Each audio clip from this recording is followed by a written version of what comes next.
field of gravitation to the moon is an extraordinary achievement for the human species, which makes a change greater than anything else before. Therefore, you see, learning is an extraordinary thing, and that's extremely important. Now, important in what sense? Important to whom? I say that the way we are, we don't really understand what the world is about and what our role is, and what sort of learning, what can we do with ourselves. I believe that most people today never or rarely use 10% of their inborn ability. 10% at utmost. They can't do any better. Why? Because it's enough to see that we have a kind of way of thinking, that we think of human beings as they are when they are grown up. But they aren't like that when they are born. They aren't like that when they are conceived. And then let's have a think.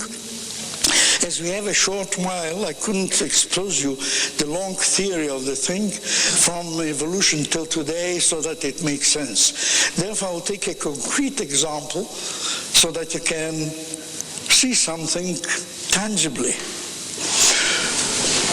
Suppose if we take at every stage of the human being, suppose at birth, there's a thing which is what? A skeleton.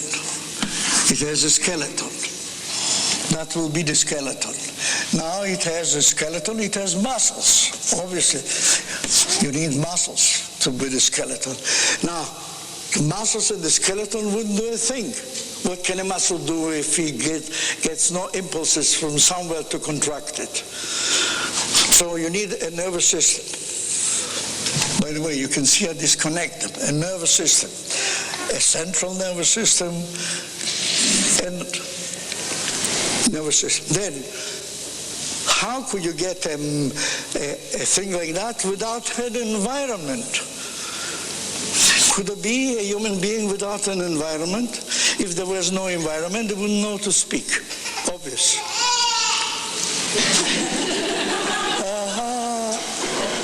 Yeah, that's a nice little boy.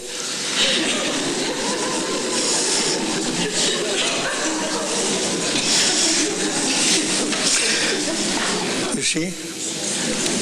Hello? Vous voyez, il me sourit. Pourquoi? Hein?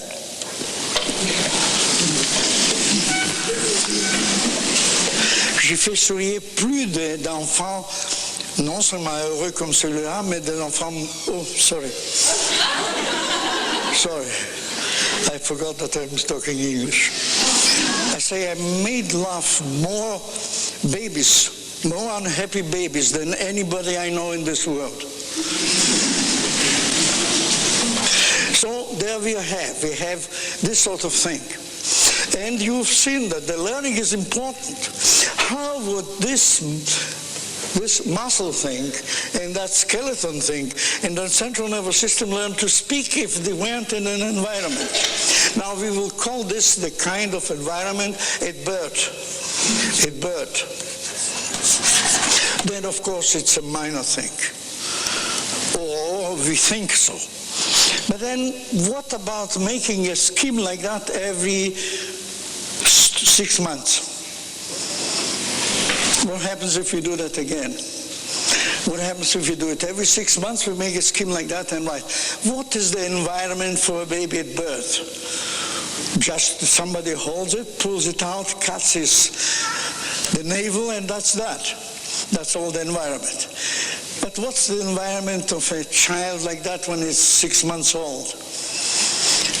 What's the environment of a child like that when it's a year old, a year and a half old? It must learn something. How does it learn? It can't learn from the environment, but through its senses. If it had no senses, it couldn't learn to speak. It couldn't learn to speak a given language. Therefore, how does it learn it? Who teaches it? Who knows how?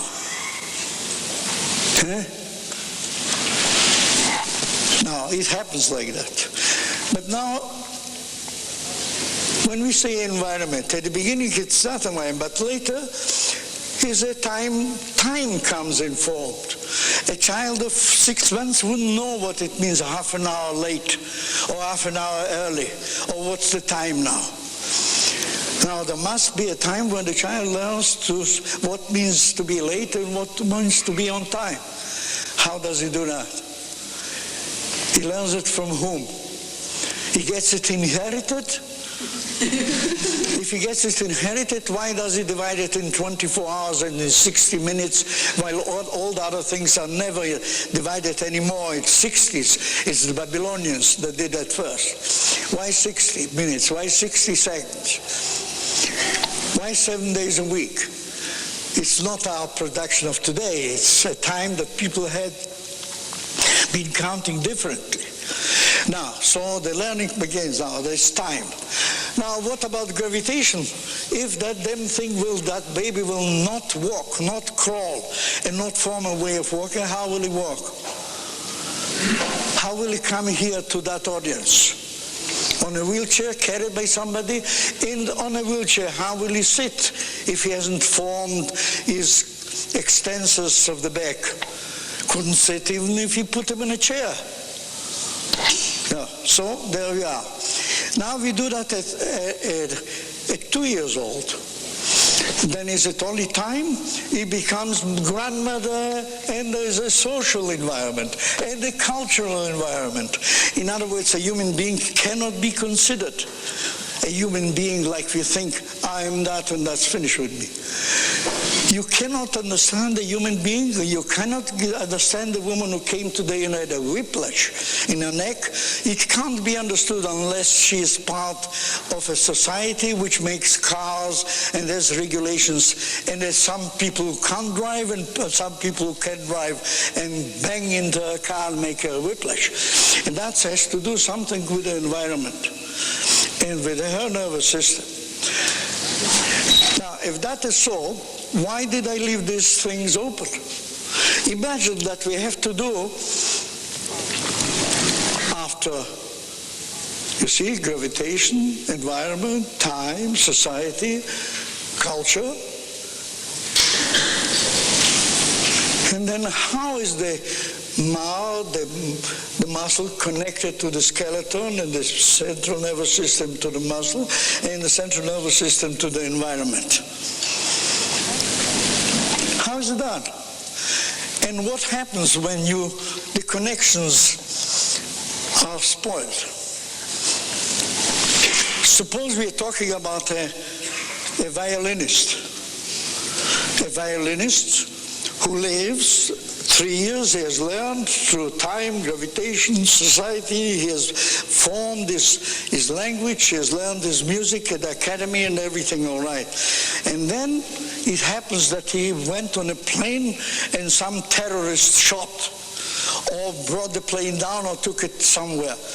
And this violinist has his hand ruined. The violinist has his hand ruined by a bullet. So, of course, there are at least 100,000 surgeons in the world who could repair his skeleton properly. Yeah? There are about 100,000 first-rate surgeons who could transplant and join muscles wherever they were torn or not, and organize that. There are another 100,000 neurologists and surgeons who could operate on the brain to do everything necessary to clean it, I don't think it will work all the time so well, but it could be that. Now, once you have corrected that person, corrected his nervous system, took out all the blood, the fusion from the bang that he got, and corrected his skeleton, corrected his muscles, after that, what do you do? The neurologist and the psychologist say, that arm cannot play the fiddle anymore. So what you do, you're doing some physiotherapy, some acupuncture, some psychotherapy to make that arm more or less acceptable by the violinist. Now, the trouble for the violinist is not the arm. It is really his relation with time, society, and culture that is his trouble. It is the fact that he has built his life as a violinist, and now he can't play the violin anymore. What's he going to do? How is he going to live? So the trouble is not in the bones and that, and nothing there. But nobody can make that man play the violin again. Because you can't play a violin by having a good skeleton and good muscles and a good nervous system. I have a good nerve, I can't play the violin. So what do you do? How come that he lost the ability to play the violin? It is that he has formed from early childhood. He has used his senses just like learning a language. He has differentiated his hands, his hearing, his way of acting, and the importance of seeing the music and learning to play, not to have the apprehension of the public, and learning all that to become a violinist of repute. It is a job for many 10, 15 years of adjusting our nervous system through the senses to the external world. Believe it or not. And this being done, you can see that once you have corrected all these things, you still can't play the violin. In other words, you come there and you find here that you need somebody with functional integration, the way we look at it, or the way I have looked at it for many years and evolved. If you do that, then you find that the whole thing has a solution. A solution meaning that in the first place, how did the violinist become a violinist? By taking his senses and using the influence of the external world coming through his senses, making the connections in his brain to play the music, hear the melody, and know the notes, and know how to differentiate his hands to reproduce the kind of sound that he had in his mind's ear. That took many years to do. Obviously, this has nothing to do with the skeleton, has nothing to do with the muscle of the nervous system by itself. There's a kind of learning that the external world, through the senses, has made the connections in that brain to make a violinist out of it. Now that the violinist is in trouble, it's not by correcting his arm or his muscles or his nervous system that he will become a violinist again. You have to use the same sort of technique which formed the violinist in the first place in order to reorganize and restore the kind of thing that can be done, which can, of course. Therefore, it's not by making his physiotherapy of the skeleton or massage of the muscles or brainwashing the brain that you will get him to play again. Yeah? Therefore, you have to go and find out how we learn, how we get violinists in the first place, to find out how to do that. And in fact, this I'm talking of a concrete case, we have done it. And you have heard maybe Ben Toren, who was the first flutist of the Jerusalem Orchestra, Philharmonic Orchestra. He had his median nerve severed and the articulation of the completely destroyed, and his arm was like that. And he couldn't do it, and everybody advised him to change his profession.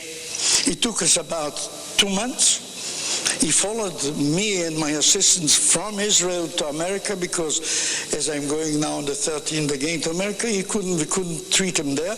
He came to America, and it took us another 6 weeks, and the man was reintegrated with a destroyed arm and with a severed medial nerve, with an arm like this, was reinstated at the Philharmonic Orchestra to be the first flutist, and the orchestra has made a special evening for him, and it was in the hall, in the press, in the World Press. You can look at the Jerusalem Post of the time and see that that happened. Now, that being so, you can see that it's not just a minor thing that you think that way or that way. If we don't realize how we learn, how